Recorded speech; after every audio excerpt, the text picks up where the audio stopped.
Hi, everyone. Thank you so much for attending our fourth I&D Summit. I'm Jen Breary. I'm AdvaMed's CFO, COO, and Executive Director of AdvaMed Advance, which is our inclusion and diversity initiative we started a couple of years ago. And we're just so excited with the progress we've made. Last year, we did our first study of the industry to see where we were at. And it helped many of our member companies gather funding for their initiatives when they had those results. And we're actually going to do our second study next year in 2023. So we're very excited and hope all of your companies participate. The next thing that we did last year was a playbook on inclusion and diversity, where we saw where were the challenges, what are you all dealing with? And we have actually had this summit designed around those key findings. And the three priorities coming out of that were recruitment, retention, and commitment. And if you attended the breakfast this morning, it was very similar priorities. So it's amazing how we can come different ways and have alignment around what we really need to work on. I think advancement, though, was another one added, and I think that's what we think of when we look at retention. There we go. So we're going to start off with a very special speaker. Mike Musalem, the CEO of Edwards Life Sciences. He's also a board member of AdvaMed, a former chair of AdvaMed, and he's been a supporter of ours since the beginning. He's one of the early conversations, and he said, Jennifer, we need to get our brightest minds in a room and have some conversations. That's the only way we're going to be able to advance this. And so he seemed a very natural person to kick off this event. So thank you so much, Mike, for being here.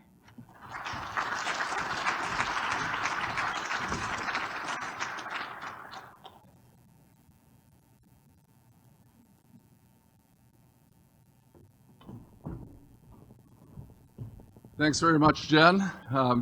She and her team are a force in nature, aren't they? Just a small but mighty team going to make this happen, which is inspiring to all of us. I know I'm preaching to the converted here.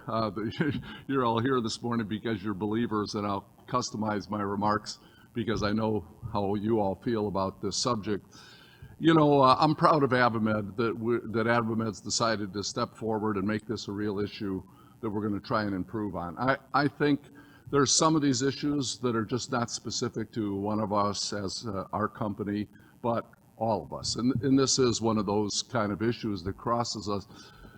When I think about it, if you go way back, and I've been around for so long, I can go way back, AdvaMed adopted a code of ethics that said, hey, we're going to take our game up, and rather than have somebody discipline us for not dealing with our customers and patients in an ethical way, let's have a voluntary code of ethics. And we implemented that across the industry. At this point, it's just kind of part of our DNA. It's just kind of who we are. But it took a real push, and it took some energy and say, how do we bring along the big companies, the small companies, everybody to take our game up? I look at what we're doing here and I say, you know, somewhat similar. I dream of the day that we don't need to have this summit, right? It's in the water, right? It's just what we do. It's how we operate, and I believe 10 years from now that will be the case. But right now, we need it, right? We need it seriously because we need to take our games up. We have people across the industry, some that are already operating at a pretty high level or have a vision on how to operate at a high level, and some that are early in the journey, and that's okay, right? And that's why we bring groups like this together to learn from each other, experience from each other. I think one of the things that's so important for all of us is for it to be real and for it to be authentic, right? Not do any of this stuff because it's politically correct. Do it because we know the difference that it can make, especially in what we do for a living, right? We deliver better health care for patients around the world, and those patients are extraordinarily diverse. And when you look at whether it's the physicians that are delivering care or those of us that are leaders in industry, we don't really reflect all of those patients that we serve today.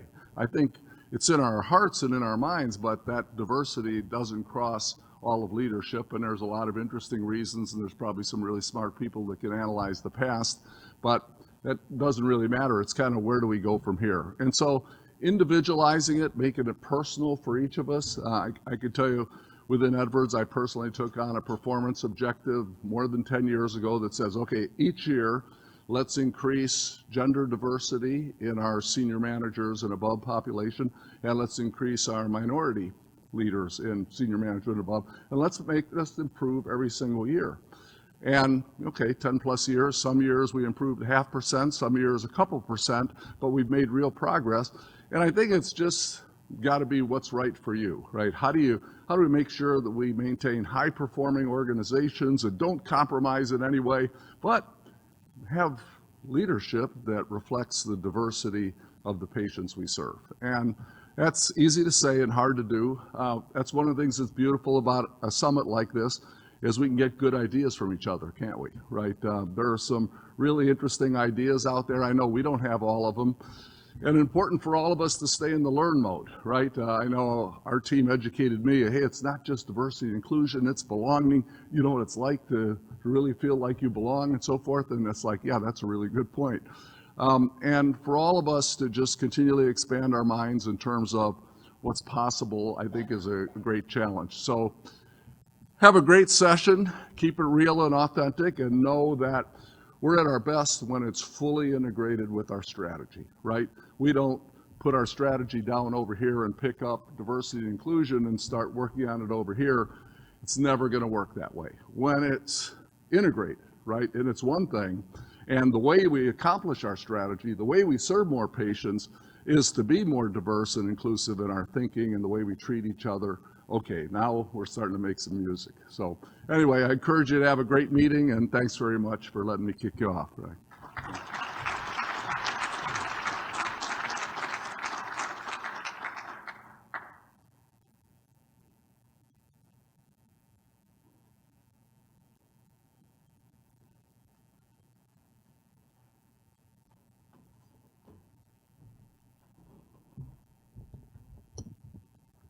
Okay. Good morning, everyone, and thank you for being here. I want to thank Mike for those poignant comments. What Mike didn't tell you was he was the initial spark for what you see here today.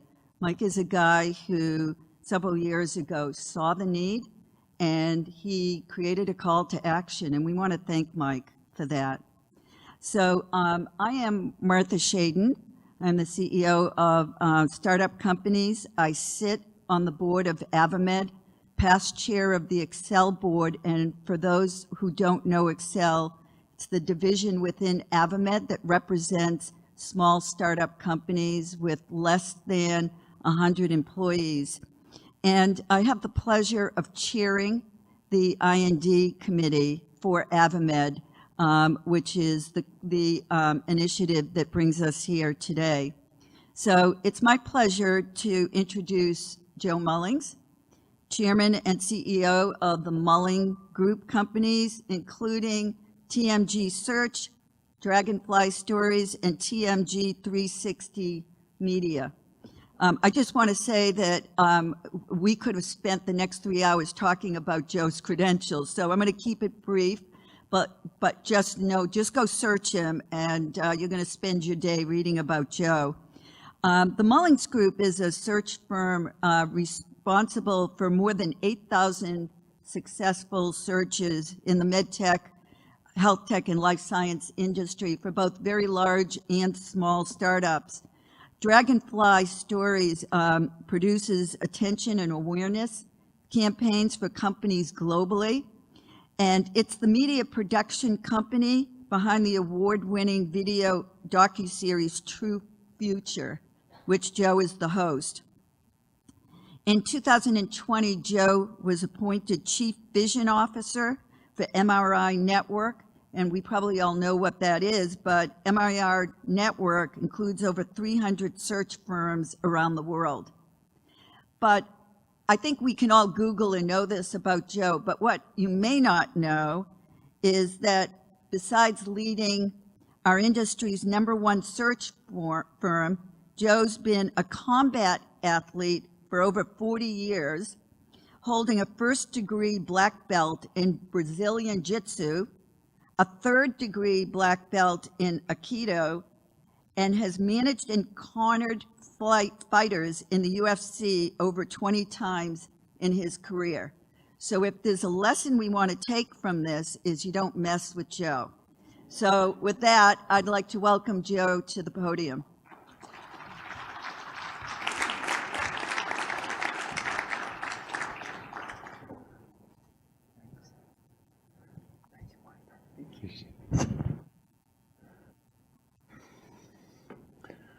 Thanks for that, Martha. And Mike, great opening. Really appreciate that.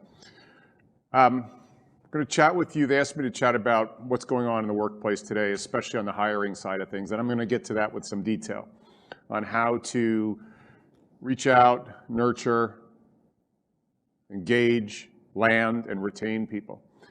But before that, I do want to chat with you about the conversations I'm having in the marketplace about the DE&I initiatives going on.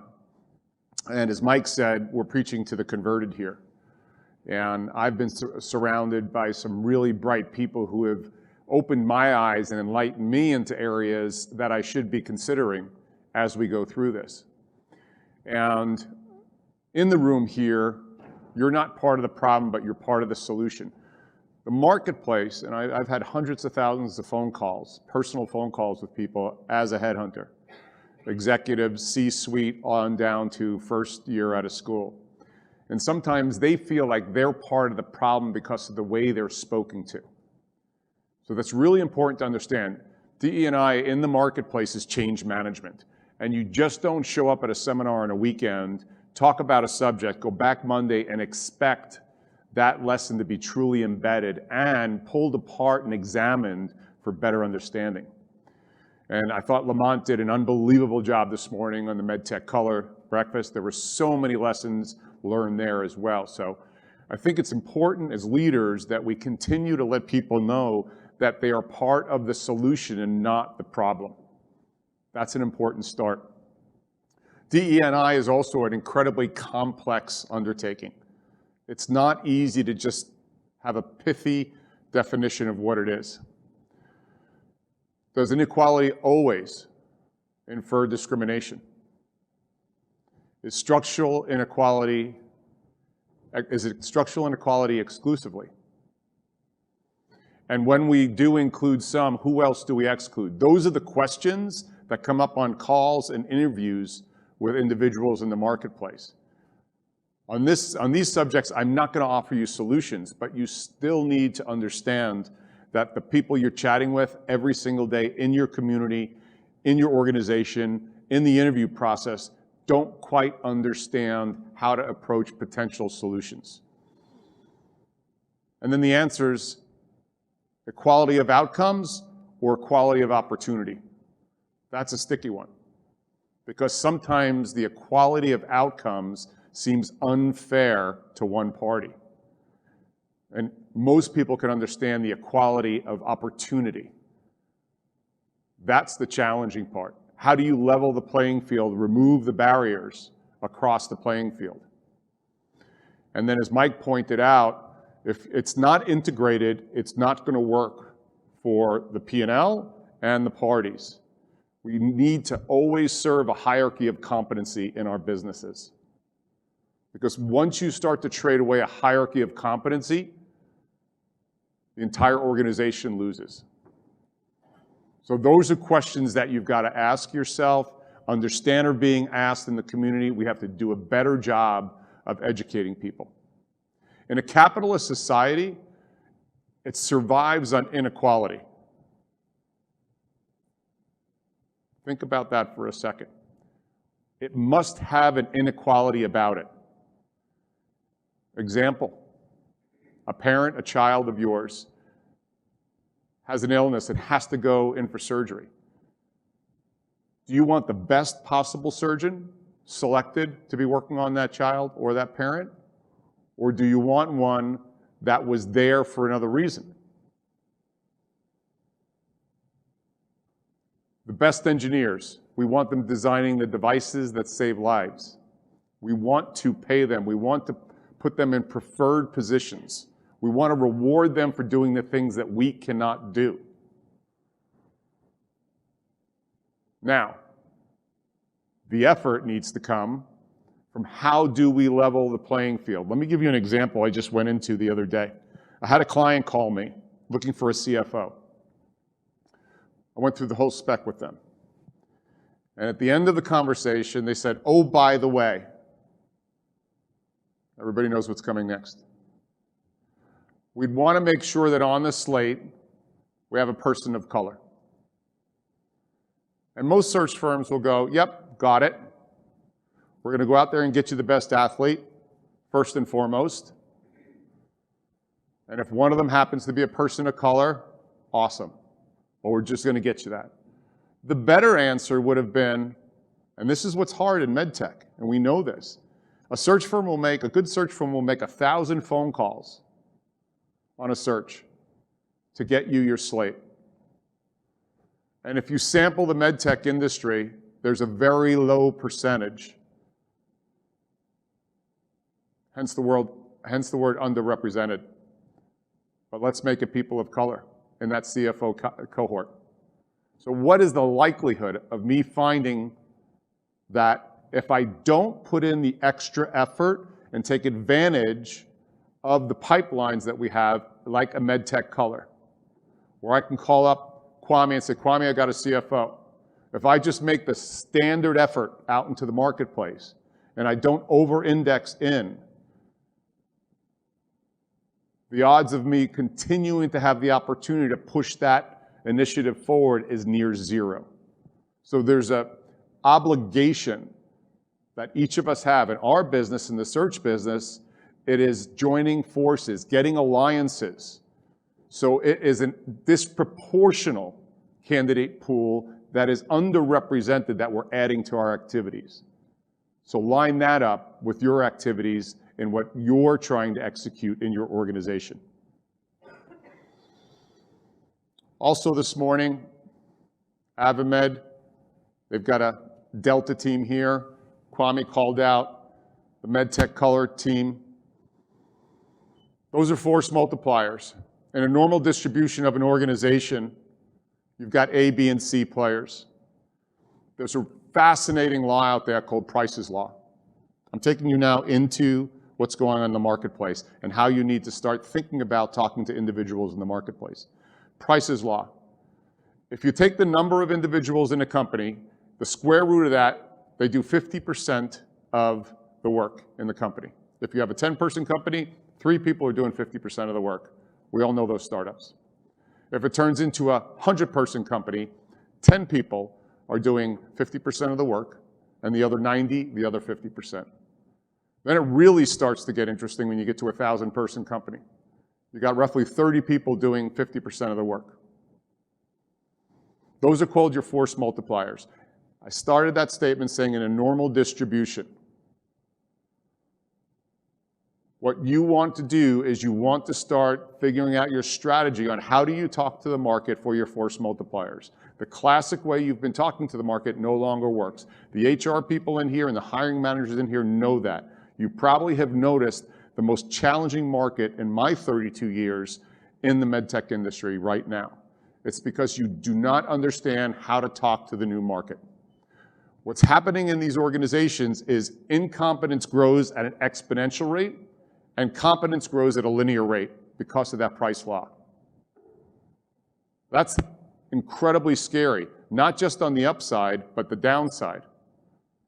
Because if you start losing 1 or 2 or 3 force multipliers in a 100-person company, bad things start to happen. So how do we get more force multipliers on our team? Another principle, Matthew principle.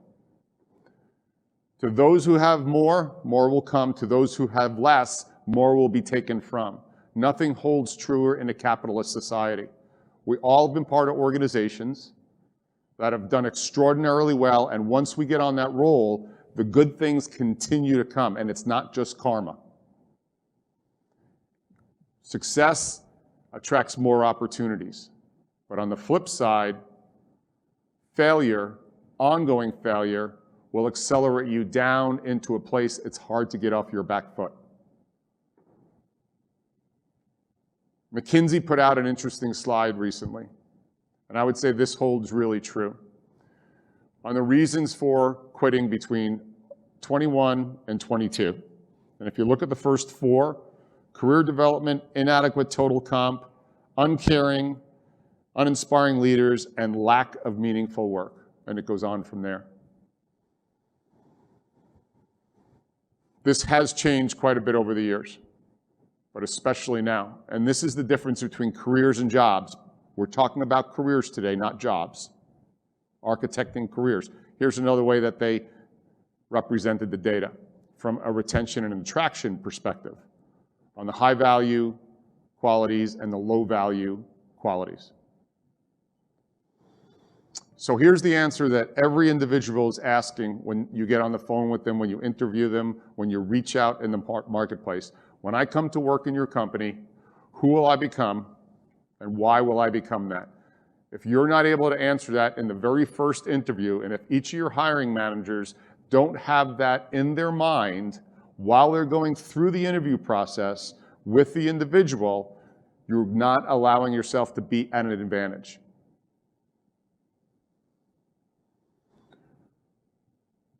Attracting people into the marketplace. There's a strategy we developed a couple of years ago called hum, sing, and shout. We created this because it's easy to remember. Your hum should be on 24 hours a day. Your sing is a louder signal, a higher amplitude, lower frequency. And then your shout is an ultimately high amplitude and a lower frequency. It's easier to digest in that slide right there. As you're speaking to the marketplace, developing your hiring brand, developing your nurturing strategy to the candidates, the individuals that you want in the marketplace, you've got to have a hum, sing, shout strategy on 24/7 if you want to attract the force multipliers. The force multipliers have their head down, they're doing work. They are not answering posts, they're not answering job descriptions. What they do is they work their network. And once in a while, you can get their attention with a hiring brand and attention awareness strategy. And that's a long story happening out on the LinkedIn platform right now, as well as Facebook, and even the advanced organizations are using Instagram, all for different strategies though. You can't repeat the three on all three platforms. But the dialogue has to be taking place all the time if you want the force multipliers. If you keep doing what you're doing, you will continue to get the normal distribution of A, B, and C players. But we've all worked with organizations that have an overabundance of force multipliers. And then, therefore, because of the Matthew principle, you attract more force multipliers. So what's your message to the market? Your message to the market is 4 pillars. The first is the market that you're playing in independent of the product or service you offer. When an individual comes into your organization for an interview, you need to explain to them why the market you're in has any relevance at all over the next 5 to 7 years on what the emerging job market is. So what are the skills they're going to be learning in your organization relative to the market you're in. The fast follow on that is, why is your product or service salient to the market that is promising? Every single one of your hiring managers ought to have these 4 pillars in front of them as they subtly sell the marketplace. And then the team. Who are the people I'm going to be working with that are making the product that's addressing the market that has promise over the next 5 to 7 years? And then finally, the mission is important. Is I know what you make, but tell me why you show up and make it every day. That's what attracts a lot of us to MedTech. I don't think there's any industry that doesn't outpay us in the tech sector. So most of the people who come into this sector are doing it for more than a single paycheck. So let's look at a couple of personas that you need to be hypersensitive to. And the first one here is the most important one because it's the pipeline for DE&I especially. But let's look at this first persona, the new grad. He or she is getting out of university and they're generally saddled with pretty substantial debt.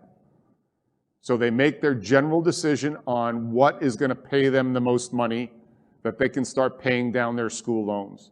But there's another thing that happens, is the notoriety of the company they're going to work for. So if I'm a new grad and I'm coming out of university and I've been being nurtured by the Googles, the Metas, the Facebooks, the Deloittes, the E&Ys, and I'm going to party with my buds, where are you going to work? Are you going to go to work there, or are you going to be making Foley catheters and ostomy bags? And I say that tongue in cheek. So when you are speaking to that cohort, it's about prestige and headlines. Think about bending your message as you attract talent there. How are you going to thread that through the 4 pillars to that individual? And are you speaking to the university candidate in their sophomore year? Or are you waiting for their senior year to start your nurturing campaign, which is usually a 30 or 60-day sprint, because leadership said, where are we on our university? And by the way, all of this should not fall in HR's lap. This is not an HR function. HR and recruiting are 2 entirely different DNAs. HR is supposed to be taking care of the person in the organization, part of the family already. The recruiting function should be independent. Somewhere about 50 years ago, leadership put it in there and said, put the ad in the paper, somebody handle the resumes, sounds like you take care of people. In today's environment, if your recruiting effort is in HR, you are at an incredible disadvantage. This is where it gets worse with the new graduate. MedTech is an incredibly insular environment. We know this. Every single one of our job descriptions on the career side, they'll say Class 1, Class 2, Class 3, IDE, PMA, 510K, must have the experience, product development, software, obviously Reg Clin, even marketing, or domain experience. So you get this college grad who doesn't come into MedTech because they don't know about it. Suddenly in their 30s or late 20s, they realize there's more to life than keeping you on a puppy video for 44 seconds on Facebook. And they say, I want to do something different, or something happened in their family, in their life, a health scare. And they got drawn to our industry. And they knock on the door. And we say, I'm sorry, you don't fit our must-haves or requirements. And then, if you're a person of color and you look around at our community, nobody looks like you. So we're losing the pipeline on the new grads at an alarming rate right now. That conversation, I hate to say this, is like the credit card companies back in the day, like the cigarette companies. They went after them early because they wanted them as a lifelong customer. Same strategy. Next persona, the OG. Comes into the office 5 days a week, loves it there. In fact, doesn't understand why everybody else is not there 5 days a week.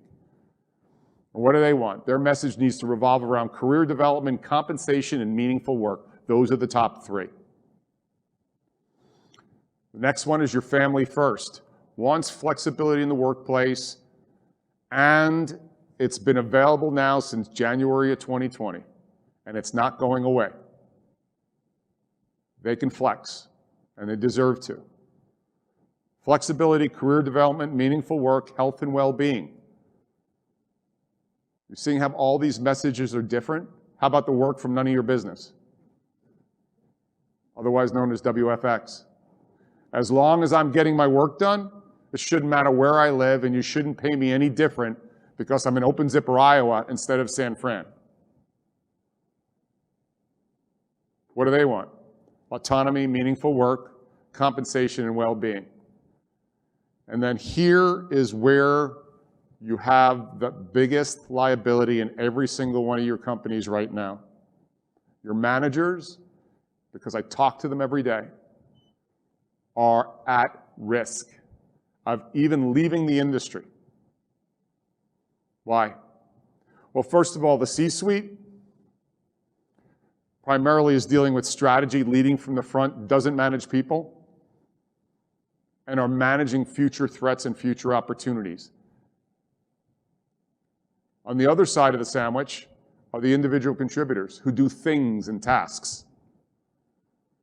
That was fine when we were able to work together. But now we've got the managers in the middle. And the managers used to have, one of their superpowers was collaboration and pulling people together, all in the same room. The managers could run down the hallway and go to the C-suite and the leadership team, and then run down to the QA floor and get things solved. That was their superpower. That's been taken away. And they haven't been trained, and there hasn't been an answer on how to live in Zoom zombie land. And they're dealing with these cold two-dimensional screens and getting challenges with some of the people who have become bubble wrapped and begging for them to come back into the organization. What are we going to do about them? The managers are the biggest risk right now in every single organization across our industry. Look, none of these personas are wrong. They are who they are. But how are you talking to them to make them know you even exist, nurture them, eventually get them to come into your organization, interview, land the job, and then retain them? Let me give you a starting point. I'll finish here.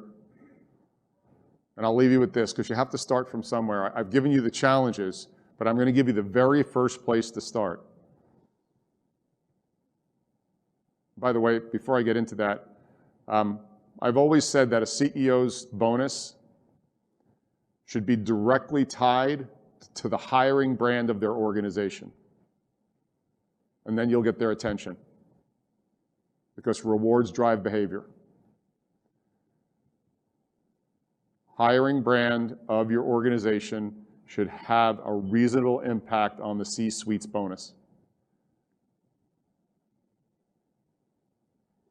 So I get job descriptions, and I would bet that everybody sitting in their job description, somewhere on it says must have and previous experience must. They're asks. Every single job description coming out of your organization is an ask.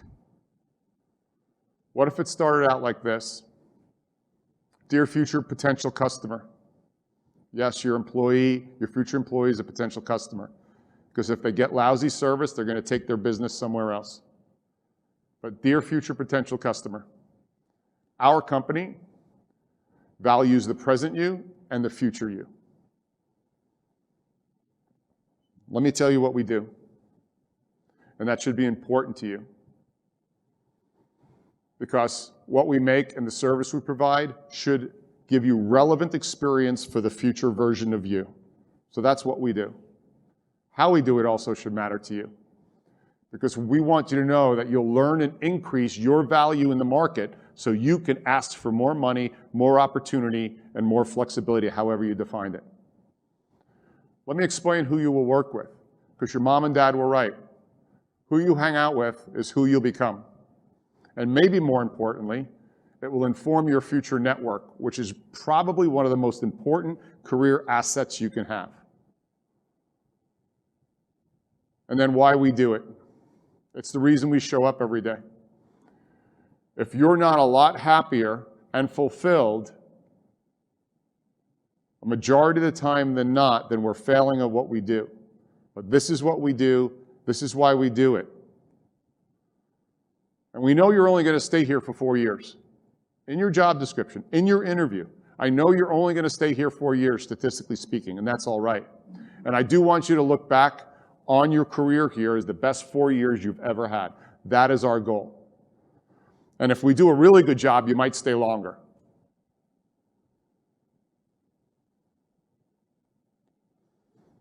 If this resonates with you as an individual, as a candidate, give us a call, see if we fit you. That's your message to the marketplace. Thank you.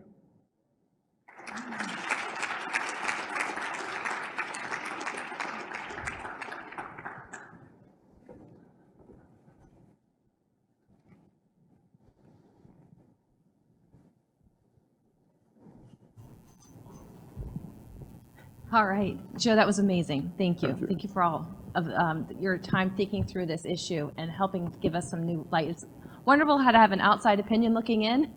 And so that's why we invited Joe here, and I feel like this is the message we need. I'm now going to introduce Annie Heath. She leads I&D for Stryker. And some of you might know that Kevin Lobo, Stryker CEO, was the chair of AdvaMed when we started this initiative. And he got a lot of attention from his fellow board members on this issue.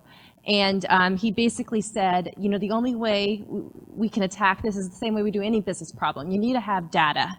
And that really inspired our first survey. And so Annie's going to share with you some of those results. And so I will now let Annie come up and show you those.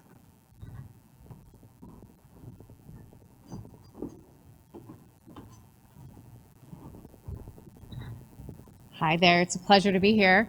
For those of you that don't know me, my name is Annie Heath, and I, like many people who end up in the diversity and inclusion space, have a unique background and career that got me here.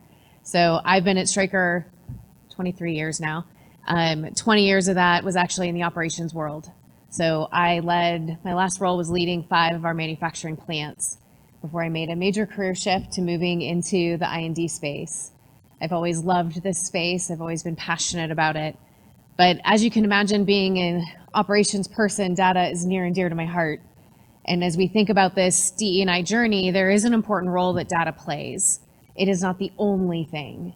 I think we tend to get questions all the time about share the data, what is the data, how do we understand it better? And you know, in this space, we can get into analysis paralysis. And so we have to be very careful when we think about data and how we leverage data.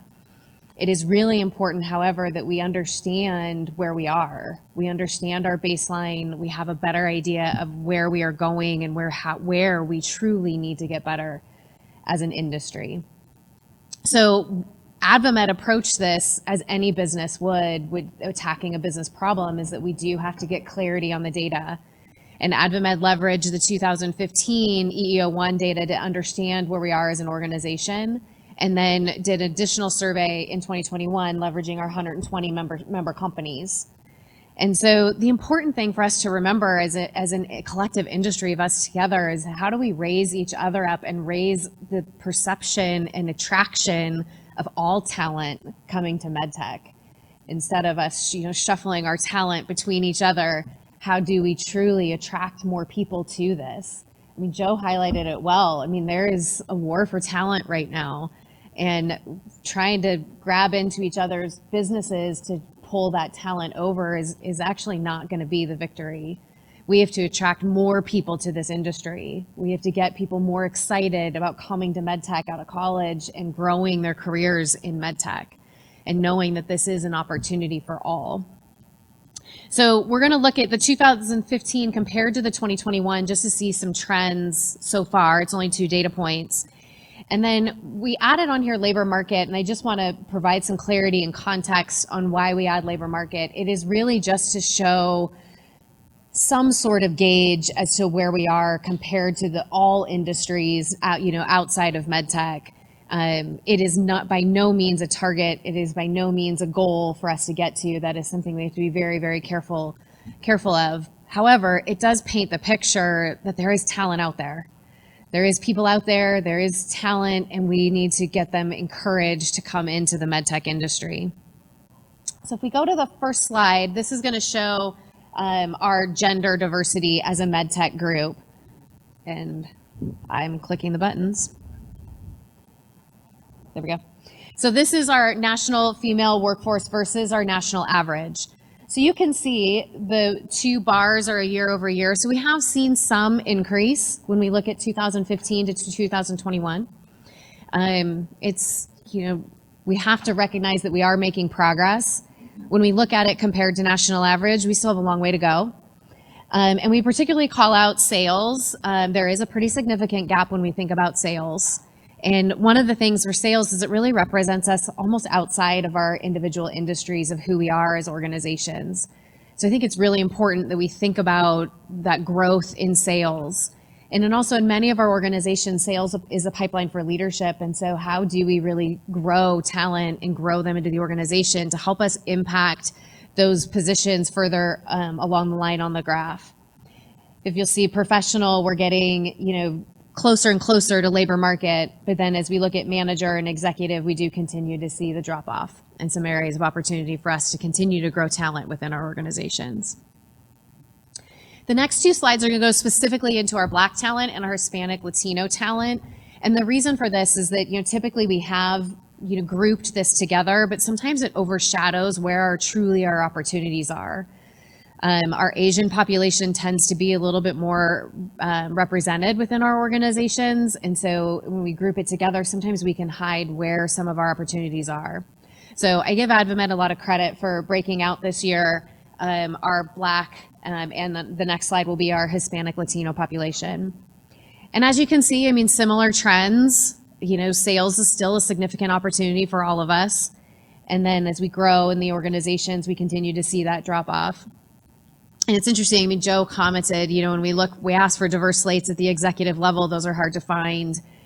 And we have to put in extra work to try and find those executives. And we definitely need to be looking outside of MedTech to help us continue to advance those numbers forward. And then the next slide is our Hispanic Latin American workforce. And again, similar story, sales continues to be a significant area of opportunity for all of us. And then we do see the gap start to close a little bit when we look at the executive workforce compared to labor market. Now, that being said, this is where labor market tends to, have its pros and cons. Our labor market needs to be better too. And we need to help as a society continue to figure out how we increase that labor market as well. But as an industry, we're getting pretty close to labor market in that space. So that is all of my slides for you. My couple asks as I close, I don't know how to go back to get you off that one, but we are going to do a survey again in January. It is so critically important that we have all members participate in this survey. Many of our organizations leverage this information to get funding within their businesses, and so it is advantageous for them to be able to leverage this data to be able to get the funding that they need. And it also helps us band together as an industry to elevate all roles in the medtech industry. And so as we continue to come together of how we align together to really attract more people into this industry, I think it's going to continue to advance our DE&I objectives. And as with all of us, we are on a journey. We are at the first steps of this journey in so many ways. We have come a long way, but every time we make one step forward, it's just 3 more that we have to take. And so we recognize that there's a lot of work to do in our industry, but I couldn't be more proud to stand with all of you to help us advance this journey in a positive and effective way. So thank you all very much.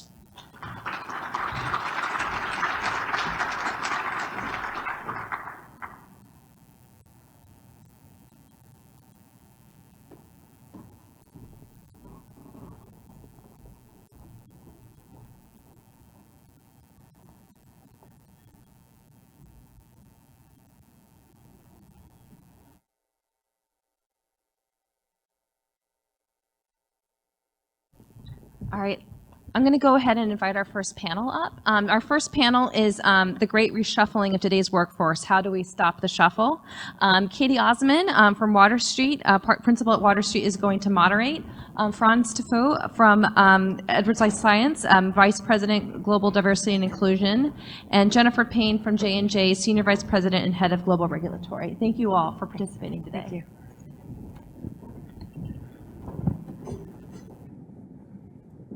Hi, everyone. Can you hear me? Okay, great. Well, thanks for being here today. I think the great resignation, the great reshuffling, the great reimagination, whatever we're calling it these days, clearly a topic that is on the tip of everyone's tongue, and I think Joe's comments really resonated with the changing objectives of the workforce and the need for us as business leaders to really embrace that. I think we've all been on Zoom calls where the ubiquitous question to kick off is, "Oh, are you working from the office? Are you working from home today?" And it's something that we're all talking about. I think when we actually originally envisioned this panel, the title was "How to Stop the Shuffle." And as we ideated on the topic a little bit, it became clear that that thinking was in fact a little bit out of touch. And the reality is the workforce has evolved, and so we as leaders really need to think about how do we embrace that? How do we change the way our organizations work to really evolve with the times? Bemoaning the good old days when everyone was in the office 5 days a week, probably not super constructive. And so thinking about how do we change our reality to fit the needs of the evolving world. Clearly, this is a big topic. I'd like to manage expectations. I don't think we're going to solve this in the next 30 minutes. What we're going to try and do with my panelists here is sort of tee up some food for thought, and then do a breakout session where folks can continue the dialogue and hopefully come away with some tangible ideas around how to, constructively address this in our own organizations. So here with me today, I have Franz Tifu, Vice President of Global Diversity and Inclusion at Edwards Life Sciences, and Jennifer Payne, the Senior Vice President and Head of Global Regulatory Affairs at Johnson & Johnson MedTech. We've purposefully, for this panel, included one leader more from a traditional HR function and one from a non-HR vertical to emphasize the point that these conversations really need to be happening across organizations and across functions as opposed to sort of, the traditional HR approach. And so I think with that, I'll ask my esteemed panelists to give a quick intro of their backgrounds, and then we'll dive in. Sure. So hi, everyone. My name is Franz Tifu. As mentioned before, I'm with Edwards Life Science. I've been with the company and in the medtech industry for a total of 20 months. Prior to that, I was in the insurance industry and then before that in retail, but really started my career in logistics and warehousing and then accidentally fell into the diversity space about a dozen years ago or so, and have led it in 3 different organizations in 3 different industries. And we'll say that there are a lot of common challenges, but there are some that are specific to industries as well. So looking forward to the conversation. Thanks. And my name's Jennifer Payne. I'm a scientist by training, but I've spent the last 25 years working in development and innovation of medical products and bringing those to effect and improve patients' lives. And I've done that from a variety of roles, starting in R&D, moving into regulatory affairs. I've also held roles in quality and compliance, as well as portfolio management. My current role is leading the regulatory affairs team for Johnson & Johnson MedTech, which is actually something that I am very proud to do and something that I think is really aligned with a lot of my background and training, but also where my passion lies in serving those patients. Okay, great. Well, thank you for being here.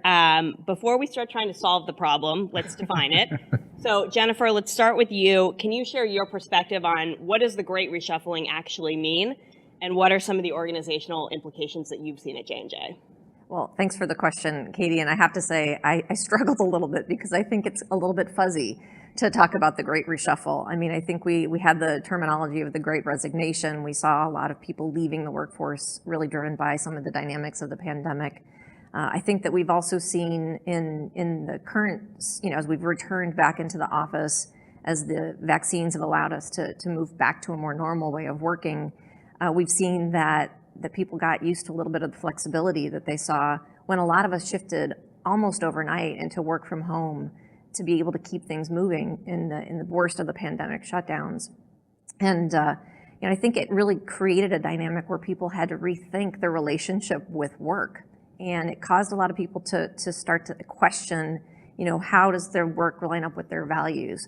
I also think that when we started to come back into the office, we recognized pretty quickly at Johnson & Johnson that there was an opportunity to build a little more flexibility in so that people could bring some of the benefits that they saw of that greater flexibility of working from home a couple days a week, but still get the benefit of the time together. And I think it's been a great example here. The energy of having people together for these conversations is undeniable. And so there's work that is best done face-to-face, and there's work that can be done remotely. And I should also just acknowledge, not everybody in the workplace, is participating in this reshuffle or has the opportunity to work from home or work in remote locations. In the worst of the pandemic, the essential workers were showing up every day so that the rest of us could carry on. And so really understanding that some of this reshuffling, some of this opportunity for increased flexibility is limited to people whose jobs allow for that. Absolutely. So building on that, Franz, one of the topics we discussed when we were prepping for this panel was the idea of diversity of the workforce, and not necessarily just race and gender, but also objectives, mindsets, and goals of the workforce. Can you talk a little about what that means, and again, some of the organizational implications that you see at Edwards? Yeah, I mean, in addition to a lot of what Jennifer mentioned, I think what also was clear was futuristically, things that are not going away is what people's definition of the workforce is, right? We're going to have to work in an environment where I'm sure a lot of you guys have heard about gig work. And when you start to think about the demographics of the population, which go beyond just race and gender, it also is generational, right? We're seeing a lot more people stay in the workforce longer. We're also seeing a lot more challenges for those who are in the workforce from a standpoint of having to take care, in some cases, not only older parents, but older grandparents, and then also have to deal with putting kids through school. And so what are those challenges going to mean for people? So when you start to think about flexibility of the workforce, you have to think about maybe two people sharing the same role. You also are going to start to think about teams now having to be global, especially in an environment where we're all are, right? So you're going to have teams that are going to have to deal with a multitude of different time zones. And then what temporary work means, you might be working with people that are only going to be employed with you for either a project or because they want to do gig work, might be working different projects at different times. So the challenge, I think, for organizations are going to start to think about how do you build a long-term plan from an employee development perspective while taking all these things into consideration. And then, also when you start to think about that flexibility of time and space, how do you then hold on to the things that are proprietary to your organization when you know part of that workforce may not be with you in the long term, right? I think those are some of the challenges that we really need to start to undertake.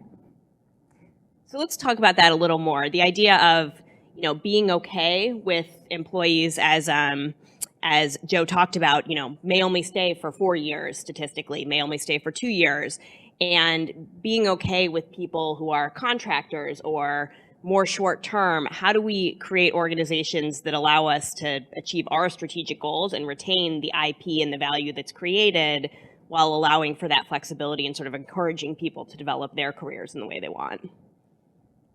Well, Either of you.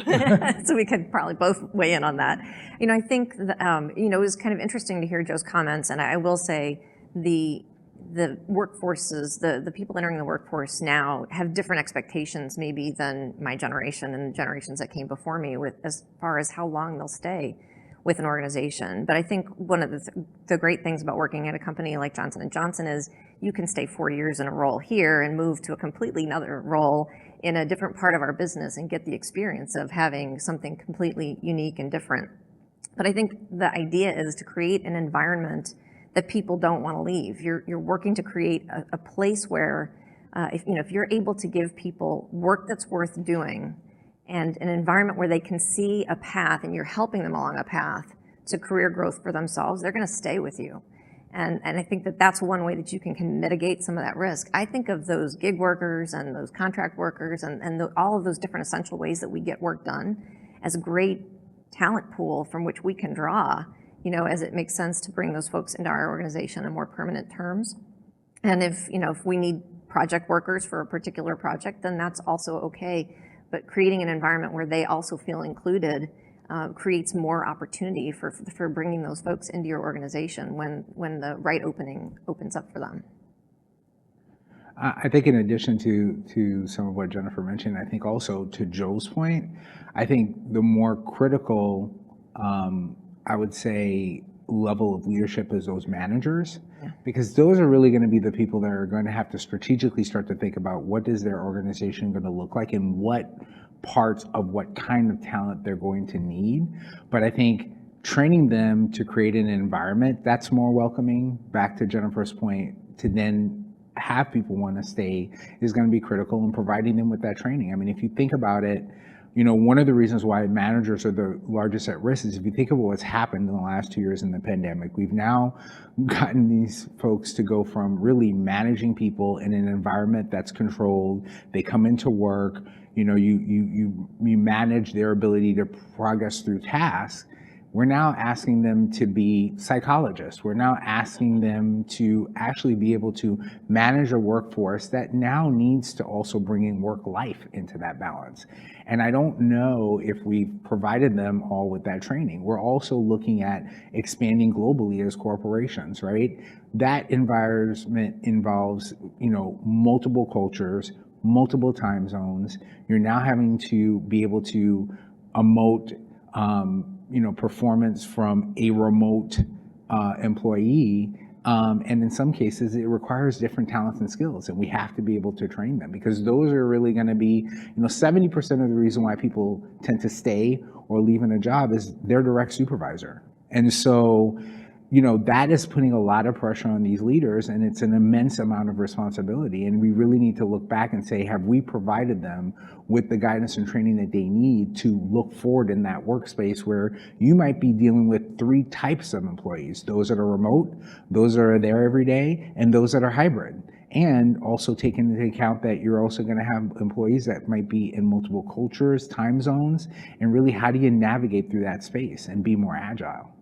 Yeah, and if I can build on that, because I do think that a place that we're focusing a lot of attention is in manager capability, really trying to help them with the skills that they need in the environment that has shifted so dramatically in a very short period of time. I think there were trends that were happening enabled by technology that were enabling us to have more remote interactions. Those of us who've managed global teams have done a lot of that over the years. And the technology has really significantly improved those interactions. I can remember the early days. I've been around long enough to remember the early days of video conferencing. I was talking with Chi earlier. It was horrific, It was, everybody was this big, and the camera was swiveling to wherever a noise happened, and it was not very effective. But the technology that we have now, and thankfully was available to us when the pandemic occurred, really does enable some of those interactions to be very rich. But you also then have to be thinking about, if people are remote, what am I going to do? What cadence am I going to be bringing them together for those face-to-face interactions that really cement the relationships that are what make our interactions in the business world frictionless?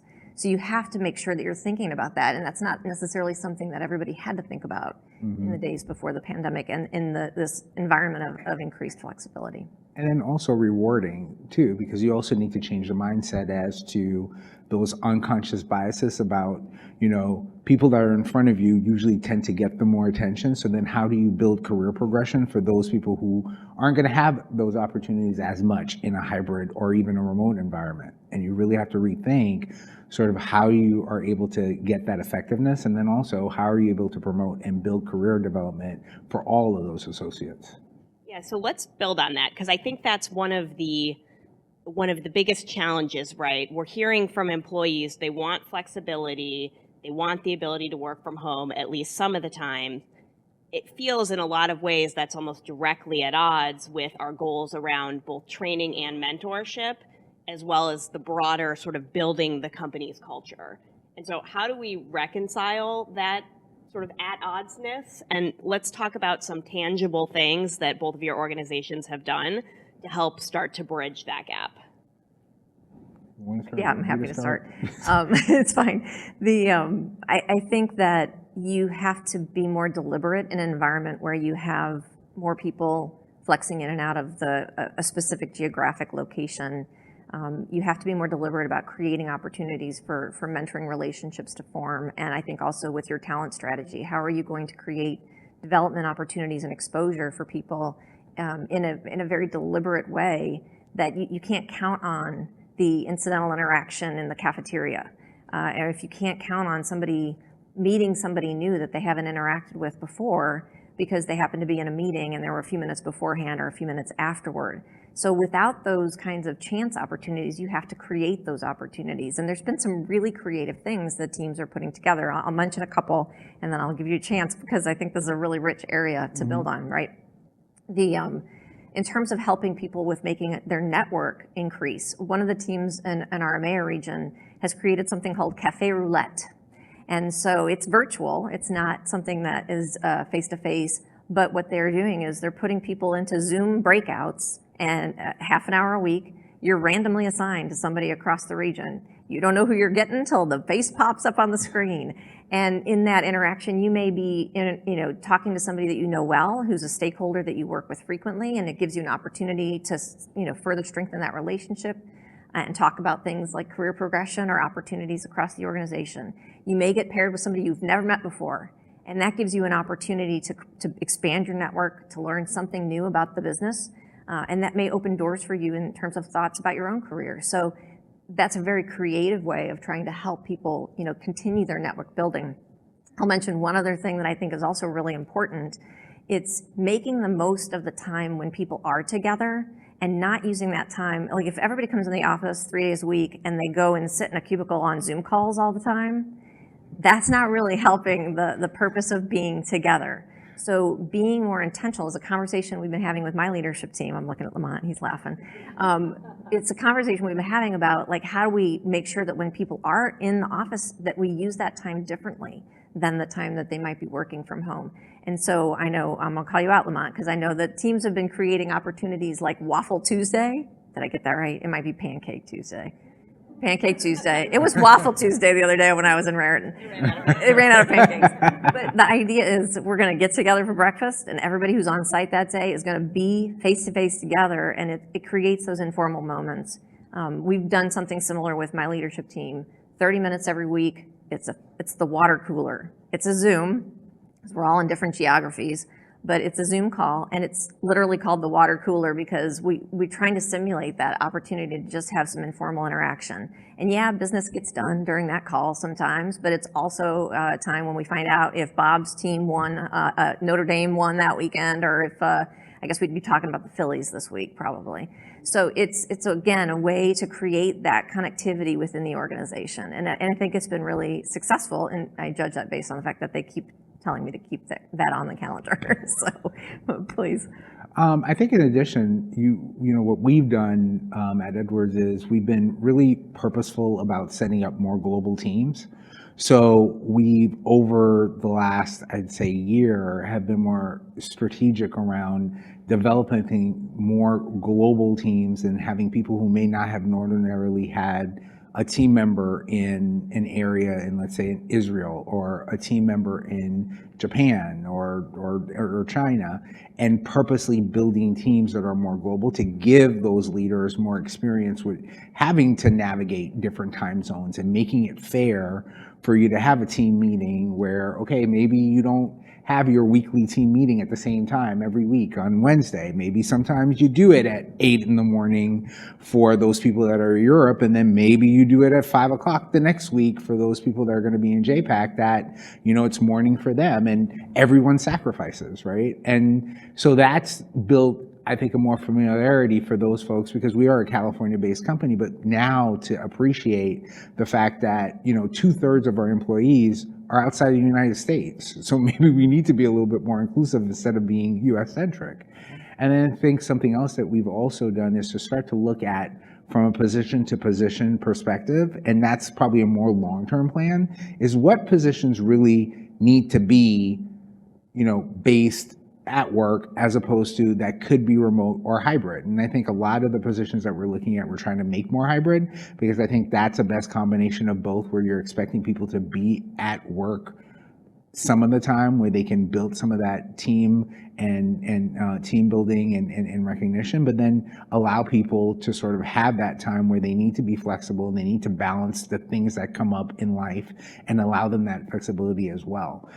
So those are two areas where we have examples of things that we're doing more purposeful. And then within our ERGs, as you know, in my role, you know, the ERGs are my responsibility as well. We're also being a little bit more deliberate as the type of functions that they have to be more welcoming of remote associates, and to be more purposeful about the fact that we don't necessarily have to have things in person all the time. Now, granted, I think after 2 years of being remote, people over the last 6 months to a year have been very excited about being able to do more things on campus, but then also not removing the parts of it that can be hybrid so that more people can participate on it in a global basis.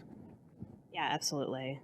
So let's go back a little bit to the commentary we were having around expectations when onboarding, and sort of the idea of how long someone is going to stay with a company. You know, one of the things that I'm hearing from a lot of my management teams that I work with as an investor is actually today the biggest challenge isn't recruitment, it's retention. And so, you know, given sort of the changing employee objectives, how do you think about the concept of building loyalty between an employee and an organization? Or is that even, you know, something we should think about? Is that an antiquated concept and we should sort of move on? I know one of the terms, Jennifer, you used was the boomerang effect as it relates to, you know, people's career progression. But let's talk a little about that and how we should be thinking about, you know, onboarding new employees and creating that bond. Yeah, it's funny because I do think that the loyalty term feels a little outdated to me now. I think what I like to think about is a healthy, respectful, and mutually beneficial relationship between the employer and the employee. And again, I think it goes back to creating an environment where people are doing work that is worth doing, that they understand that their work is valued, and that they see a path to progression to be able to grow their career. But with respect to retention and recruitment, I think of retention really as just re-recruiting your existing team to the job that they're doing or the next job that you can envision for them. And so it's really two sides of the same coin. And again, if you're creating that inclusive environment where their voices are being heard and you're helping them on that growth trajectory, I think a lot of people will stay with you, especially those force multipliers that you want to hang on to and that you want to help achieve their vision because it's helping you as a business achieve yours. I don't know if you have. Well, I think the only thing I would add to that is, especially when you start to think generationally, what a lot of the younger folks coming into the work environment are looking at, and I don't think this is new to anyone, but they're also looking at some of the social standings of the organization. It's really around the values of the organization or what's getting them in there. I think once you've equated the fact that your value system is the same, I think it goes back to a lot of what you said, Jennifer. It's really around looking at the individual and seeing what do they want to do. Because I think a lot of times when you see people leave because they said they want to change in this, I think offering, and I feel like a lot of companies in the medtech space have this unique ability to do this, but it's really around attention and ability to do different things. I think what you're finding now a lot in Gen Zers when they're entering the workspace is, if you think about the environment they've grown up in, everything is happening quickly. Everything is at the palm of their hands. They want to be able to be more flexible. They want to be able to do things at a faster rate. And I mean, we're in the medtech space. If there's any space that's agile enough and built to be able to do that for someone long term, that's all of us and the companies that we work for. So it's really around being able to give them an environment where they can do that on a continuous basis. And I think that's what will build in, to your point, the loyalty that they want, because that's what they're looking for in there.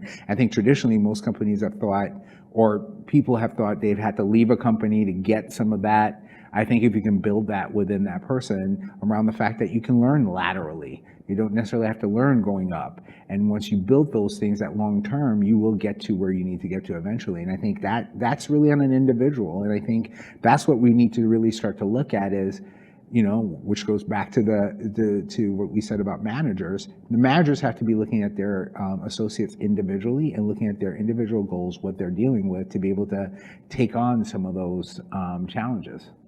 Yeah, and if I can add on that, I think one of the things that we've been trying to do, again, very deliberately, is to make sure that for our earlier in career talent that we're getting them exposure in front of leadership in different ways. So we've created this series called Charting Your Journey, and we're having people come in and present themselves to leadership and talk about where they are, what their experiences are, and where they're trying to get to.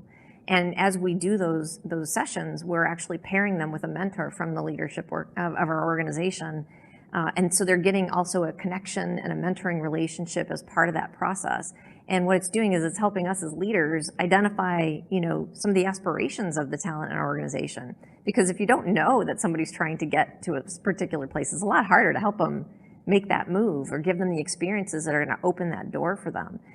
One of the things that we've learned is doing this is that we're able, and especially in a world where there's a little bit more ability to be flexible, we've learned that we can take some of the folks who've been, great performers in our regional organization, and if the right work is there, align them to work that's in our global organization. And it's creating an opportunity for both teams to benefit from that, again, that diversity of thought and experience by bringing folks like that into our teams through those methods. And I think, again, it goes just about being deliberate and making sure those opportunities are happening in an environment where it may not happen naturally otherwise. I think one of the things I would say also, reverse mentoring, I think is also very critical, because what we've also seen when we've done some of these pairings that you've talking about is the amount of knowledge that we've seen in a more experienced and executive leaders. And in a lot of cases, you try to set that up for a particular time period. And what I've found in the past is usually the senior leader is the one that's like, no, you can't take that person away from me. Like, no. And usually the younger person's like, okay, I've had enough training them on how to use their iPad. I'm ready to move on. So I think it builds, and it builds actually a great relationship. But we found that, our senior leaders have actually experienced, and they've found a lot of good in that as well. So I think critically, you want to look at reverse mentoring because everyone needs development. So I'm going to build on that in my last few minutes here, ask a question that's not on my run sheet. What's something that each of your organizations has gotten wrong as you've navigated this, and what have you learned? You want to go first? Wow, wrong. That's a hard one. I wouldn't necessarily say wrong. I would say I think what's challenged us is really navigating the right balance between how much work is remote and how much is in person. I think we're still trying to figure that out as a company, as I think a lot of companies are. Swinging from one expense to the other, I think, has been challenging for us, and we're just trying to find what's that happy medium and still going through it. I would probably say it's probably the biggest thing that we're dealing with right now.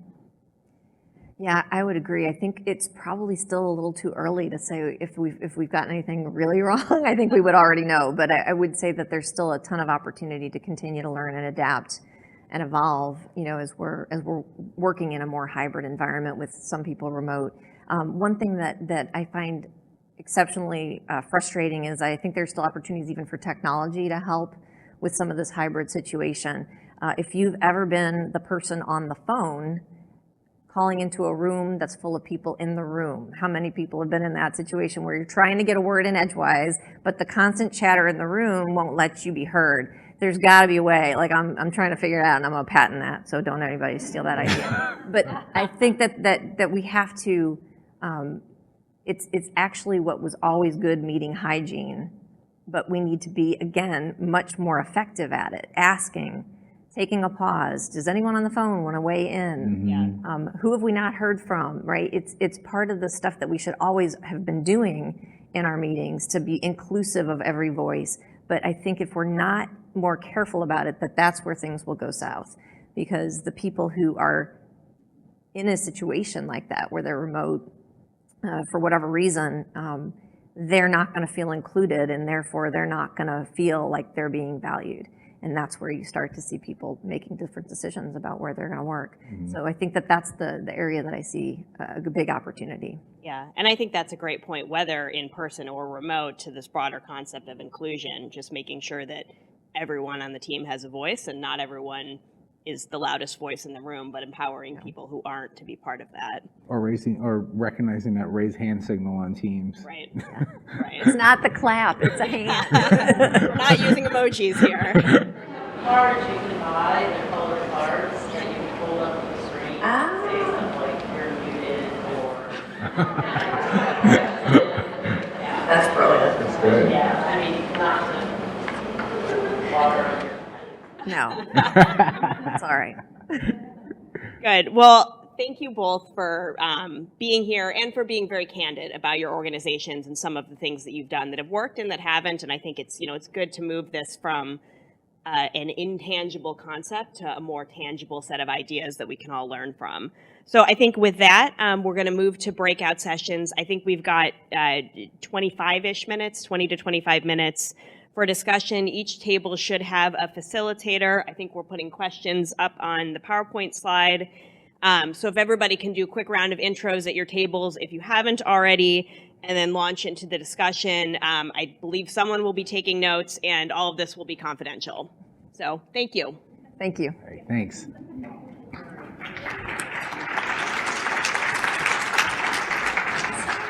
I'm just going to clarify too. If you had a name card, there's a number at the bottom for the table. And if you don't have a name card, find a table. We basically are trying to get you guys into similar tables of industry and function so that you guys can have good, relevant conversations. So just to let you all know, just want to make sure you all have a good conversation. Thank you so much.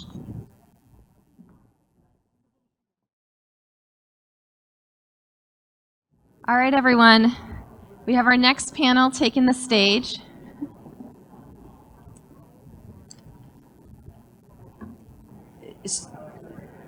So if our first discussion focused on the great reshuffling and recruitment and it's always retention, this one is about building diverse teams and creating a medtech culture for inclusion. And I'd like to thank our moderator, Antoinette Gowan, CEO of Teromo, and also an AdvaMed board member, and one of those leaders that is part of our board I&D committee. AdvaMed does have a board level I&D committee, which just shows you how important it is to AdvaMed in the industry.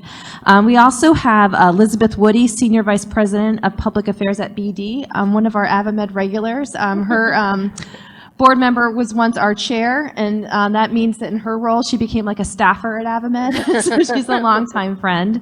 And Lindsay McManus, a new friend, AVP of sports medicine sales. I think I'm getting the right. Yeah, that's right.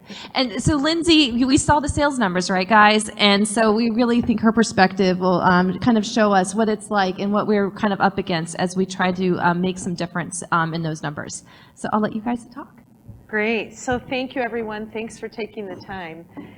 And I'll start, we talk about culture and the tone that is set at the top, and look to our CEOs, we look to our human resources professionals to help us build practices and policies that reinforce that. But we all know that these things happen one experience at a time, right? Culture is so specific. So I'm going to start with some questions about asking our panelists here to share a bit of their personal experiences and share maybe a personal experience and how that has turned into a behavior or something that either you modified or you encouraged others to modify to create a more open environment. So why don't I start with you, Lindsay? Yeah, so as Jen mentioned, I'm the Area Vice President for Sports Medicine at Smith & Nephew. I've been with Smith & Nephew for 13 years and always in a sales role. I started out as a sales rep and I've moved my way up. I was the only female on my team as a sales rep. I was the only female as a field sales trainer. I was the only female director of sales, and I'm currently the only female area vice president. So I've always been the only female, and I've always had male mentors, and lucky for me that I've always had very understanding male mentors that were open and wanted to help me move my career forward. So I'm very thankful for that. But I think I took for granted the fact that I just knew I always wanted to climb up. It didn't matter whether I saw a female or not. I knew I wanted to move up, and I was okay with that. I think the thing I took for granted was that there are other women in the organization that were leaving because they didn't see females moving up. It was, you can be a sales rep, I guess you could go into marketing, you could go into HR, you could go in something internal, but from the sales world, they didn't see other females. So once I started moving up and we started bringing on more females, I realized from a behavioral change that you mentioned, it was really important that we mentor females, and we've talked a lot about recruiting, but also retention. I think that's something that's very difficult, especially in my sector of orthopedics and sports medicine, where it's super male dominated. Women leave because they just don't feel like there's a place for them. So another female and I created our women's group, and we'll probably get into more conversation about that, but I think that activity in a women's group is more impactful and more important than I ever thought I knew 10 years ago. So from a behavioral change, I think that's probably the biggest thing, is making sure that women in the field know that there's a place for them. And I just don't know if I knew that before. Yeah. Well, and I think all of us have had experiences where we're the only, and we don't take it for, we take it for granted. And I'll just turn it to Elizabeth to maybe share her experience transitioning from where you weren't the only to the only. Yeah, no, it's a great segue. So for me, I lead our public affairs team. I've been with the company 13 years as well, and have always been in DC, always in public affairs, and actually a number of my peers at other companies are women. So when I'm at AdvaMed meetings, I'm surrounded by a lot of people who look like me. And I remember some of my first trips to Franklin Lakes, where our corporate headquarters are, and just being shocked that there were no women in the room. Like, it was just so foreign to me, because in all of my, settings in DC, I had had a much more diverse experience. And I've really had the privilege at BD to build our public affairs team. When I started, there were only 4 of us on the team. And now we've got a team of, over 50 globally. There were 4 of us in DC and 1 in Europe, and now we have a global team, and it's really been, a privilege for me to help establish that. But I remember, those 4 roles in the office, initially most of them were female. And so it was sort of a reverse challenge, right? It was, I think, before people really focused on diverse slates, but when we had an opening, I said, we have to look at bringing in some more diverse perspectives into this team. And so I think, just being intentional about creating that diversity. I know, Antoinette, you have been a champion for diverse slates in your company, and I think that, that's where it starts, making sure you're looking broadly at all the available talent to make the best decision.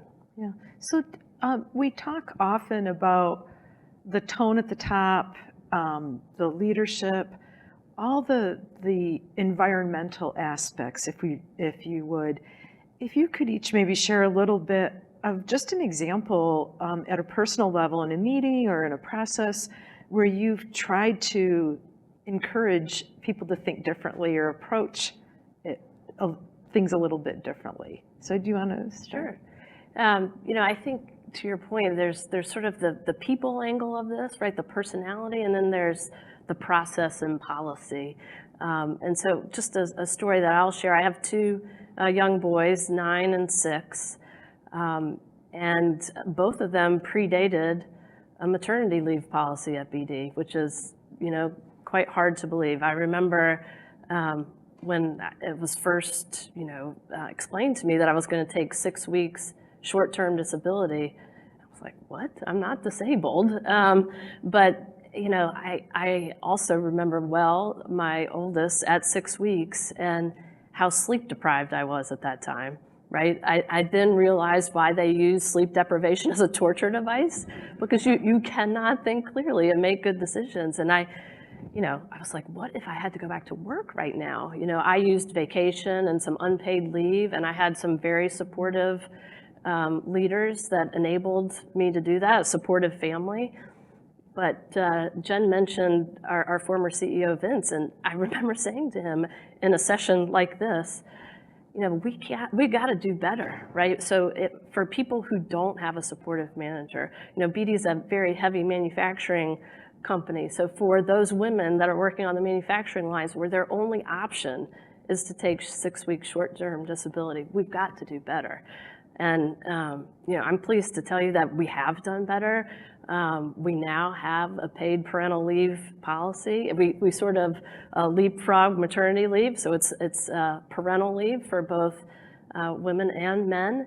And just this year on my team alone, we had 7 parental leaves, so 2 men and 5 women. And I think that's a structural policy change that's going to have a long-term impact. And like I said, it's hard to believe it wasn't there before now, but I'm so happy that it's in place today. Well, and I think the takeaway for everyone, we have to understand the structural and policy things that are embedded in the system, right? In that same time frame, I think of my first child. If you had stomach surgery as a man, you had 3 months off. That's part of the insurance coverage. But if you have an emergency C-section, that 6 weeks goes up to 8 weeks. And you think about that, that's something we can change, but we often just figure out how to work within it and take it for granted. So just keep thinking about all those little things that send a signal that you are less than or not. So maybe you could share an example. Yeah, I think outside of the policy, I think the first thing that comes to mind is some cultural things. And very recently, for my interview as a area vice president, I mentioned in my interview, I said, if you want the same type of person that you already have, you shouldn't hire me. I'm going to bring something different to the table. And I'll tell you, one of the guys who I'm friends with said, can we go back to the, what are you going to bring? What are you going to, what kind of different ideas? And it wasn't a curiosity, what kind of different ideas? It was like a, like, what is she going to bring to the table? Like, she's going to be difficult. But I think that whether we want to admit it or not, at least on our sales team, I think there's a lot of men that feel that way. Or, you know, what is this person going to bring that's different? And I don't want to have to deal with it. And I think that is a very big truth in the field, especially in sports and orthopedics. There's a lot of things that come with being a woman in that, right? There's a lot of things that the manager has to deal with their guys. They're like, whatever, he can figure it out. You're the Title IX girl. Yeah. I'm gonna have to claim something that I need something special. Oh, she's gonna get pregnant. Oh, we have this to deal with. And I think that men in the sales field particularly, having very positive experiences with women is really important, because once a leader, we call him a director of sales, once they hire women that are successful, the other men start looking and going, man, she's really good. I need to hire this. And so I think it opens the minds of things. And I think that, again, I'm thankful for the leadership above me, where they've brought in me as a female, and other females can see that there's a place for me to go, and other male leaders can say, wow, women can really succeed in this. And so sometimes I think it's just opening the eyes of people that they just haven't seen these things before. And I think about the policy thing. There probably wasn't a policy because nobody ever thought about it, right? And whether it was a force less than type of thing, or whether it was just in the back of their mind because it didn't affect them, right? People don't think about things that don't affect them. And so I think it's a cultural piece that has to change little by little. I think it was Franz who said were you saying that it was sometimes it was small percentages, sometimes it was large percentages. So I think, sometimes you make big leaps, sometimes you make small leaps, but I think that whether it's policy or culturally, you have to make small steps. Yeah. So I'll ask think about this a bit. You referenced people just hadn't seen someone like that, right? But there's an assumption that hiring a woman was going to lead to lower output, right? Or sales would suffer. And that's where the bias begins, right? Going back to the job descriptions and the slates. And I know in those in my generation, there was a phrase, it used to be, a woman has to work twice as hard as a man to be considered half as good. So talk about how you've overcome we all have to prove ourselves in any job, but there's a different layer of proof. So maybe give your thoughts on how you've faced that and overcome that in your different environments. I don't know if you want to start, Lindsay, because we talked about that. I think that, when I first became a sales rep, I took over a dumpster fire of a territory. It was a disaster. And so the first year, I spent a lot of time building it. I got a lot of no's, I got a lot of doors in the face. But then I found success after, second, third, fourth, fifth year. And I will tell you that the first couple years when you find success, it's not because I was a capable, intelligent woman. It was for other reasons, right? And that's what people think, and that's what got said about you. And I think that we talk about retainment. You have to empower women to be able to say to stand up for themselves. But people are going to talk about you, and that's unfortunately where we still are. I hope that we continue to move forward on that. But that was one of the biggest hurdles as a female in sports, was you have to make it through that. And then once you show consistency, I'm like, are you still going to talk about that? Because it's obviously, I have to be doing something right? Like, it's year after year. And so I think that was probably one of the largest struggles, is just people saying that you're successful for reasons outside of the fact that you're intelligent, hardworking, driven, you're good at your job. You're competent, yeah. Mm-hmm. Yeah. Maybe share your thoughts. Yeah, I was thinking about my bulletin board at my desk. I have this page from a desk calendar that says, hard work, there's no substitute. And that's just really how I feel like I've, pursued my career. I don't, know anything different. I've often said, I'm not going to be the smartest person in the room, but you'd be hard pressed to find somebody who's going to work harder than me. And I think how that's translated in my role at BD, I remember having a former manager who actually was kind of a blocker, not tremendously supportive. But at the end of the day, he was also not listening to what the business needed and what the priorities of the business were. And, I saw that as an opportunity to say, okay, I hear what you guys are saying and what we need to do. And I developed a plan and, we started implementing it. And, that, I don't know that it was necessarily a competition, but it was more being able to, really understand what the company was trying to achieve and then line up our capabilities to help enable that. And, he wasn't doing that. It wasn't, again, it's not necessarily a male-female thing, although he was blocking me because he, wasn't supportive of me, wasn't supportive of the function. So I think, back to the hard work, I just, no matter who you are, I think that's, fundamental. Yeah. I'll just share a story from early in my career when Jeff Immelt first took over GE from Jack Welch. He spoke to our women's network, and at the time we had almost 1,000 people coming together for this. And he said, sometimes you have a bad boss or you're in a meeting and you do poorly. Somebody cuts you off, they don't let you finish. And he said, and you women, there's a break and you go to the bathroom and you're alone and you look in the mirror, what did I do? I should have said this differently, right? You have all these things you're analyzing. He said, if a guy goes through the same thing, he goes to the bathroom, but there's 20 other guys there. And he's like, oh, I should have done this. And they say, no, that guy's just a jerk. And he moves on. Yeah. But you're still stewing, right? So his message was, we're trying to get more women in the bathroom, but how it's But I think that's important. I guess one of the things I'd ask you to think about, all of these things, we're all here because you have to fundamentally believe that a diverse team with diverse thinking and diverse backgrounds and diverse experiences is going to give you diverse solutions to treat the diverse patient populations that we treat. I mean, that's the fundamental essence.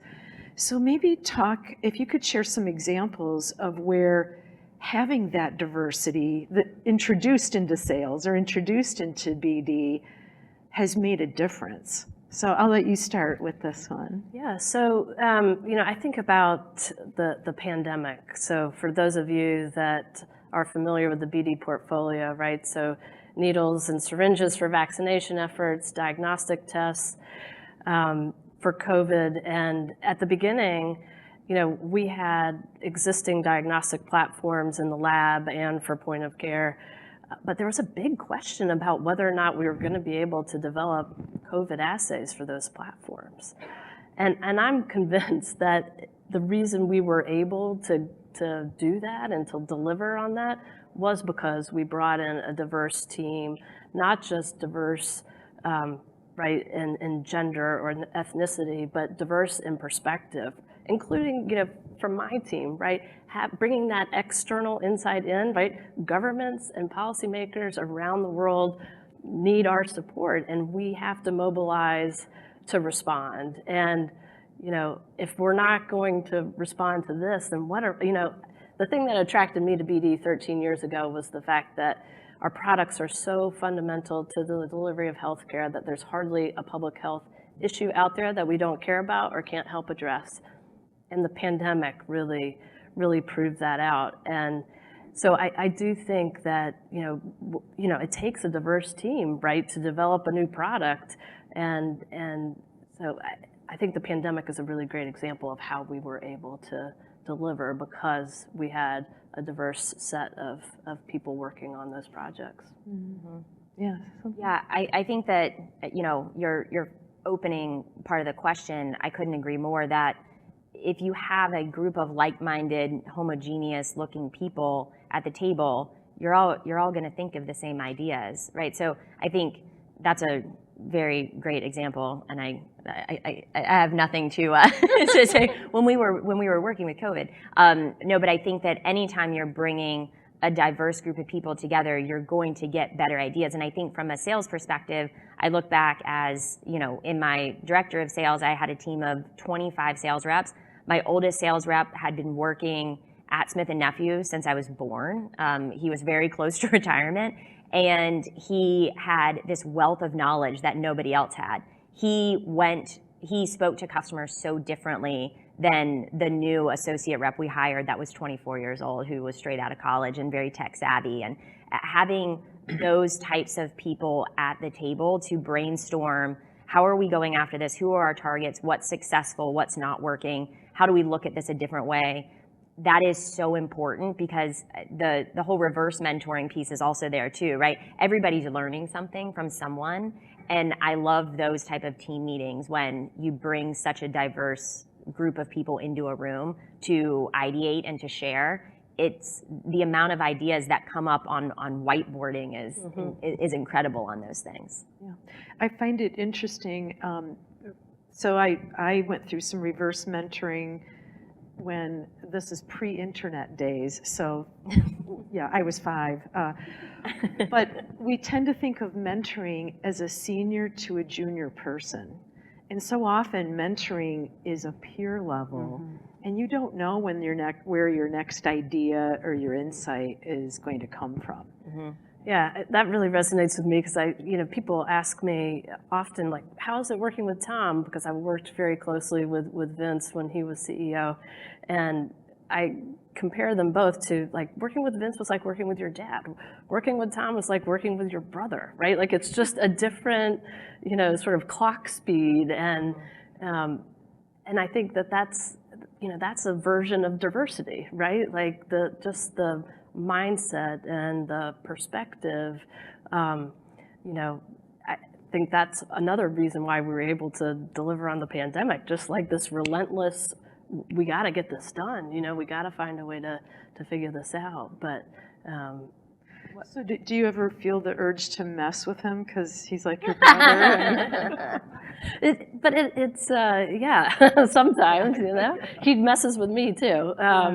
But it is, I think that when you look at our leadership team now, it's quite diverse, much more diverse than it was when I joined, in all sorts of ways, right? Not just from a gender or ethnicity perspective, but from an experience perspective. Yeah. Well, and I also think that mentorship is something that I think most people innately crave. We want that feedback loop. And I was talking to Natasha last night, and something that I guess I didn't realize, all of our EIGs at Smith & Nephew were all kind of grassroots started. So we didn't have a top-down approach that said, we are going to have a women's group, we are going to have this group. It was just, hey, these people came together and said, I want to have this group, and I want to get together, and I want to talk about what's working and what we can do to improve and how we can excel. And all of these groups have kind of formed, and so we've kind of gone bottom up. But I mean, we've always had the support from top down. It just didn't start that way. And I think that's interesting that every group started because down here people said, we need this. And so I think it is something we innately crave and want from others. Yeah, there's one of the original case studies to support affinity groups was born out of HP, where they have high level of math and engineering, and there was one group that consistently exceeded everyone else in solving problems, and they couldn't figure out what the pattern was, but they realized that there was one woman in their teams. They had a knitting circle, and they got together every day at lunch and just knit while they had lunch, whatever.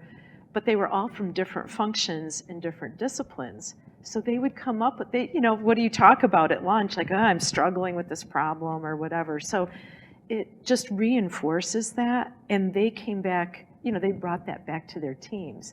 So I think it's, you have to peel apart the issue from every layer. And I think all of these start bottoms up, right? There's a need. I think there's been a different level of maturity that you all see across your companies with when somebody gets serious about saying, that's not enough. And how do I really listen to those grassroots voices and turn them into something that's sustainable and not driven by the energy of, whoever set up the knitting circle or set up the mentorship team. So we've got just a few minutes left, and maybe you could share some final thoughts on if there's one or two things that you would advise people here to take back, either to help make their environments feel more inclusive, a little safer for someone to speak up, or structurally some things that you have seen really work well in your environment where your colleagues grabbed it and said, I feel okay doing that. So maybe you could start. Yeah, I think one of the things we spoke about on the phone, and it sounds very simple, but in our women's group, and I think this would apply for any of the IAG groups that we have, is that we invite, so on the sales side, a women's sales group, we invite all of the male sales leadership as well. I think it's important that they understand what we're talking about, that they see that we are craving more, and that the women on those calls know that the men support them, right? Because a lot of times, if we sit in we were talking something, when you include some, you're excluding others, right? You don't want to make the women's group or any other group exclusion by all the others. So having it open on some of the calls, it's not all of them, we do have some by ourselves, but open them up, and so that I think that again, that feedback loop of the male sales leadership seeing what the women are doing, and then women seeing that they have support of the men in the leadership group, because we're not going to be able to do it on our own. And I think that any minority group isn't going to be able to succeed without some support from the majority. Like we need that help to be lifted up. So that's something, I mean, it's small, but I think sometimes that gets missed because we're concentrated on our own group. So I'd encourage you to open up to kind of the next ring of people for support and encouragement there. Yeah, thanks. I think, one of the things just in terms of developing teams, right, is helping to find the sweet spot of the members of the team, right? Whether that's from, a performance perspective or an area of interest.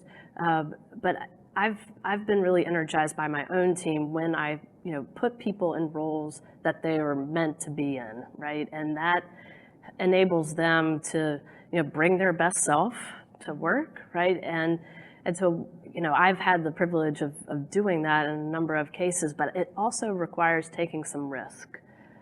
And I think, taking some risk and helping people get experiences in areas that maybe not their subject matter expertise or their historical domain.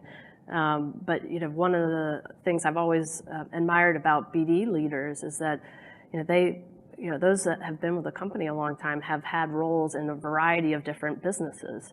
So that gives them a different perspective of that business that enables them to then have a more holistic BDX or overarching enterprise perspective. I've taken a similar approach to my team, trying to give folks on the team who maybe have more of a market access background, some opportunities in government relations, and vice versa, people from regions moving to the central team. So I just think creating those opportunities for the team. And then I'll just share a personal story that's not necessarily work related, but as a result of the pandemic, my sons changed schools.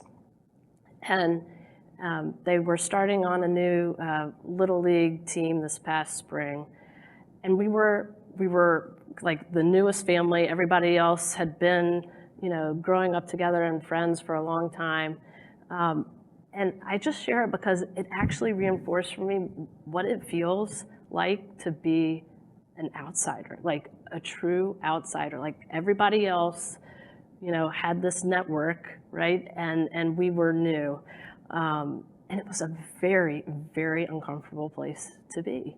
And, given that I've been at BD for 13 years, so now those visits to Franklin Lakes don't look like they did 13 years ago, and I certainly don't feel that same feeling. I found that Little League experience to be really important to help me remember why we're doing the kinds of things that we're doing here today. And one of the practices, one of the moms reached out to me and said, we're having a birthday party for Brady, was his name, and we wanted to make sure that Everett got an invite, And I was like, wow. I mean, she didn't have to do that. So I share that example just to say, like, an outreach to somebody who, you know, maybe not part of the conversation. We were talking about strategies for doing that on Teams calls and the like, but just reach out to somebody who might not be providing, you know, their perspective to an important conversation that could help get to a better outcome. I just think those simple acts, right? We were talking, some things are big. Changing a parental leave policy is a big step, but some things just are easy, extending an invite. Yeah. So it doesn't. Well, and think of what we're all talking about. How do you build your corporate culture when you have people who've never met, who joined during the pandemic, who are talking on Teams? And I've met some of these folks on Teams. It feels a lot different to be in person and even get a hug from Martha or someone instead of just having that static conversation. But that's really powerful, right? It's almost the random act of kindness that ripples well beyond what you intended. So with that, I'm just going to wrap up. I appreciate everyone taking their time, and I appreciate the Jennifer and the whole team who've helped pull this all together. So thank you. Thank you. Thanks.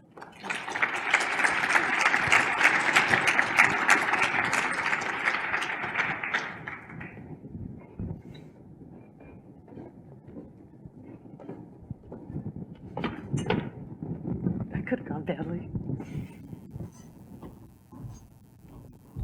All right, so we'll now back into our breakout groups. It is 11:50. We have until 12:15. I'll give you guys about a 5-minute warning when we're about to reach the end. But just something I mentioned before was the AdvaMed playbook. And so if you are looking for resources, this is something that we work with Deloitte on. It has lots of resources. Many of you might have already used it, but we'll definitely be sending that out to whoever attended today to make sure that you had it, and it's very helpful. But what's even more helpful is the discussion you guys are having today and the feedback to give us to help us guide our journey. It is from these discussions that we really do take to heart and think about what we can do next. And also, if you're an I&D lead or have an I&D lead that's not involved in our roundtable, we have about 50 of our member organizations involved in a roundtable that meets, I think, once a quarter. And that's where we just do benchmarking calls. The last one we did was fascinating. A lot of new EIGs, employee resource groups, have been formed in this last 18 months. And so that's why this panel was so special to us, because often it's the women's groups that start at first. And they are wonderful mentors to all the new groups that form. And just like they said, it starts off usually grassroots, but they need sponsors. They need people to stand up for them. They need people, because there's so much burnout in these groups too. And we just want to make sure that as we think through what those glide paths are for them to success, that those are just some of the most conversations we've had on that roundtable. So anyway, I'll let you guys get to talking, and then I'll give you the 5-minute warning. Thank you.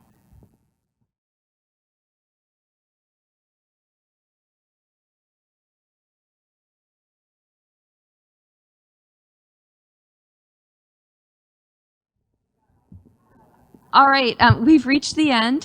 So I just wanted to thank you all again for spending your time. It's a huge block of time, and I know it's like quadruple booked for some of you, and I know we lost some people along the way, but I appreciate all of you just making this a priority for today. It just really helps us move forward. And if you have notes, I'll take them. If you have feedback, I think you have my email. You have Sarah Art's email. Please get in contact with us, and I'm here too as you leave if you want my contact info. Thank you all so much. I really appreciate it.